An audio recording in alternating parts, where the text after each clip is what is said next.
ગુજરાતનો આવાજ।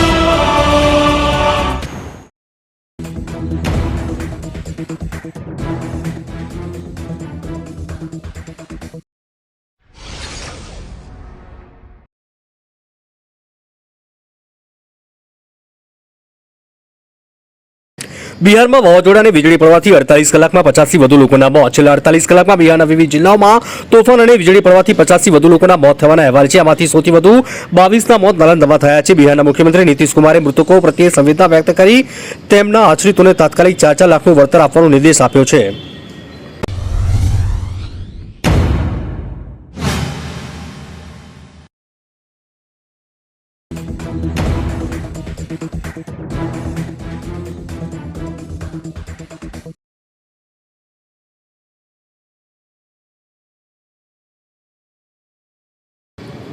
શ્રમિકે 6 વર્ષની બાળકીને બિસ્કીટની લાલચ આપી પીખી માસૂમે બૂમાબૂમ કરી તો કરી નાખી હત્યા। ગુજરાત રાજ્ય આમ તો મહિલાઓ માટે અન્ય રાજ્યોની સરખામણીએ સલામત માનવામાં આવે છે, પણ અમુક મહેમાનો વારંવાર મહિલાઓ અને બાળકોની સલામતી સામે સવાલ ઊભી કરતી ઘટનાઓને અંજામ આપે છે। આવી જે ઘટના અમદાવાદ ગ્રામ્યના ચાંગોદરમાં બની છે। 6 વર્ષની બાળકી તેના માતા પિતા ઓરડીમાં મૂકીને રોજગારી માટે જતા હતા। જોકે એક દિવસ સવારની હેવાનની દાનત બાળકી પર બગડી અને તેણે માસૂમ બાળકીને પીખી નાખી। નરાધમે આટલી હેવાનેથી ન અટકી બાળકીની હત્યા કરી નાખી। પોલીસે વધુ તપાસ હાથ ધરી।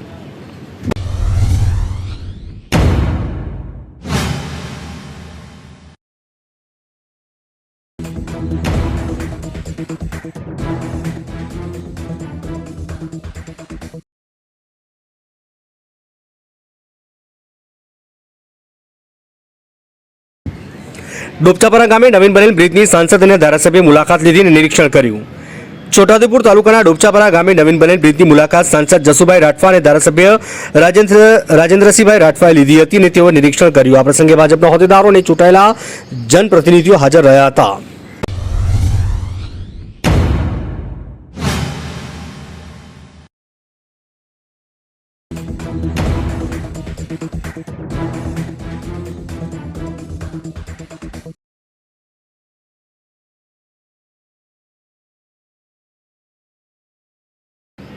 અમદાવાદ મેટ્રોની આવકમાં 2 ગણો વધારો। 3 દિવસમાં 62,000 મુસાફરોએ કરી સવારી।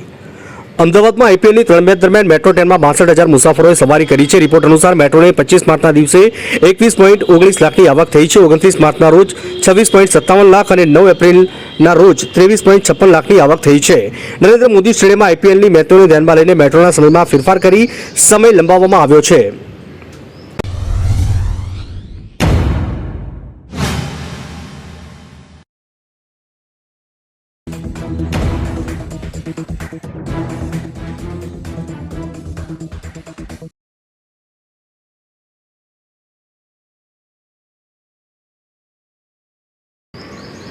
ડાંગ જિલ્લાના આહવા તાલુકાના ભવાનદગડ ગામે શક વહેમ રાખી મહિલા જીયાડી પર પતિએ કુહાડી વડે હુમલો કર્યો।